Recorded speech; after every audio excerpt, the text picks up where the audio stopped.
Good morning. It's good to see you. Thomas A. Reamer here. Morning Coffee with Reamer. It's good to see you. www.reamerisms.com. If you haven't been there yet, go on over and check it out. I will be changing it soon, adding some more pictures like I said before, hopefully changing it up so you can enjoy it. If you haven't signed up for the Reamerism of the Day, do so. It's right there on the main site. Just type in your name. Get sent to you. I don't write them every single day, but about every other day or enough for you to enjoy. Did you bring your drink? What do you have? Hey, you're not bad. Not bad. I just have some matcha here today. Some mountain-grown matcha coffee. I enjoy it. I can't live without it. And you know why I can't live without it? Because I tell myself I can't live without it. And with that fact, I'd like to talk about what we talked about the other day, which was what you tell yourself, what you tell your brain, what you do with your life and your brain is exactly right. What does that mean? I said it like that because it would have made sense if you watched that last show. Did you watch it? You did. I know you did.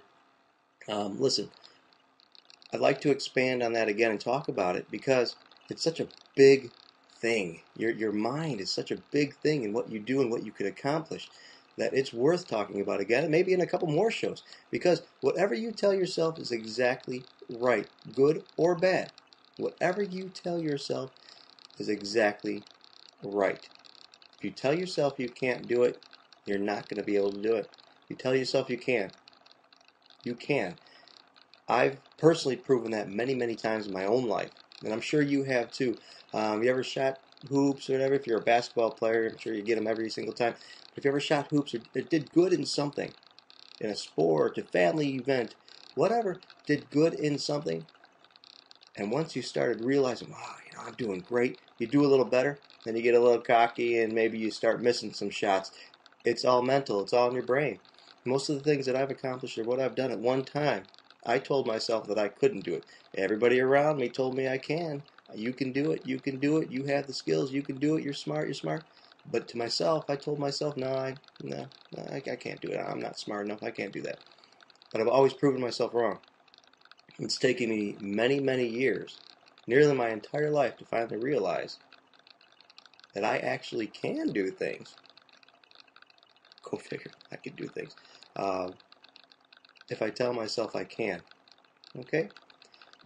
So when you leave this today, with all the things that you've been thinking about that you want to do, that you think you can't do, start telling yourself you can. Alright? The other day, a couple weeks ago, I told you I was working on some plumbing and it wasn't quite working out for me. I said, you know what, I just kind of gave up. If I really wanted to learn that, if I really wanted to learn plumbing and fix the things myself, I can do it, no doubt, because I have before. There's no doubt. But I don't want to. I have no desire to. So I prefer to call someone else. In my case, I call my brother-in-law. All right? But all the other things, I've built 99% of the entire basement myself. That's the electric, the walls, the drywall, everything. The 2x4, 16 on center, everything. One time I told myself I couldn't do it. My dad originally helped me with my office, and he always told me I had the skills, that I'm doing great. And I said, nah, Dad, it's all you. No, I'm not doing anything. I'm just helping. Until I started listening to myself and putting my mind to it. I look around and say, wow, I actually did. See these walls right behind you? I built those. I'm not boasting whatsoever, but I'm trying to say, even if you've never done something before, if you tell yourself you can and you put your passion in it, put your mind into it, you will be able to do it. And that's what's so exciting about everything, because the sky's the limit. Once you find that you can do something, the sky's the limit and there's nothing that you can't do. I am living proof of that. Many other people are living proof of that. And I'm sure you've proven it to yourself many times. Start thinking back. Yesterday, day before, 5 years ago, whatever you've done at one time, you probably said, hey, I don't think I can do that. I don't know if I could study that. I don't know if I could sit down that long and do that. But you did it. Didn't you? You did it. Tell me. Answer me now. Yeah, and think about some things right now. Think about some things right now that you once told yourself that you couldn't do. See? And you did them. Because it was a mental thing. So start telling yourself that you can. Because you can. These little shows aren't just to pump me up. Woo woo. They are true. I've proven them in my own life. I don't speak about anything that I haven't proven in my own life. I have done everything from sales to stock boy to custodian to you name it. I've done it. But computers was always my passion. Computers, I have used computers since the day no, I can't say since the day they came out. I'm not that old, but since the day they became in your house, if that makes any sense, a household item, early '80s. You know, I've always had a passion for computers, and I can go on about that, which I will at another time. But at one time, I said professionally, I don't think I can do it, and there it goes again. 7 o'clock. This computer likes to tell us that it's 7 o'clock. Did you hear it this time? It wasn't as loud. You probably didn't. But we move on. We get past that. Anyway, once you find your passion,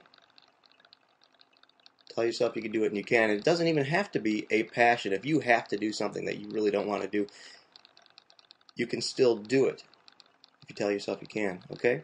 I'm going to end there. And next time, I'd really like to talk about something really interesting that myself and my family has proven. This is going to sound kind of crazy, but you can bend time. You can slow down time or speed up time at will. I have proven it. Sounds crazy. I'm going to read you a poem that actually created about that, in a sense. When I say created, wrote. It's really easy to explain it this way. When you ask somebody, oh, man, isn't your day flying by? And they say, no, it's just going so slow. I can't take it anymore. Why is it going so slow? Two people, the same amount of time, but yet time goes different. For them, it may be fast. For you, it may be slow, vice versa. But it's the same amount of time. Why is it fast for one person and slow for the other? Why is that? Think about that one for a while, all right? How could the same amount of time, how could one same hour go fast for one person and slow for another, but it's the same hour? Think about that, all right? I'm going to drink my coffee here. So if it looks like these little scenes were spliced together right there, they were. After I took that sip of coffee, I started to choke a little. Don't think you wanted to see that, because hey, I wouldn't want to see that. So here I am. I'm trying something new on this one. I'm actually recording these offline, and then I'll upload them later, because the YouTube videos just cut off the ends of the video. No matter how much time I put at the end, even if it was this for a minute, it still would cut it off. So we're going to try something new, see if you like these, and I'll add some titles in the future and such. But listen, I'm going to take off. You have a great day. Think about what we talked about. I'll see you again, okay? There you go. Have a great day. Do what you can to make it right. Do what you can to make it happy. And embrace every moment that you live. Bye-bye.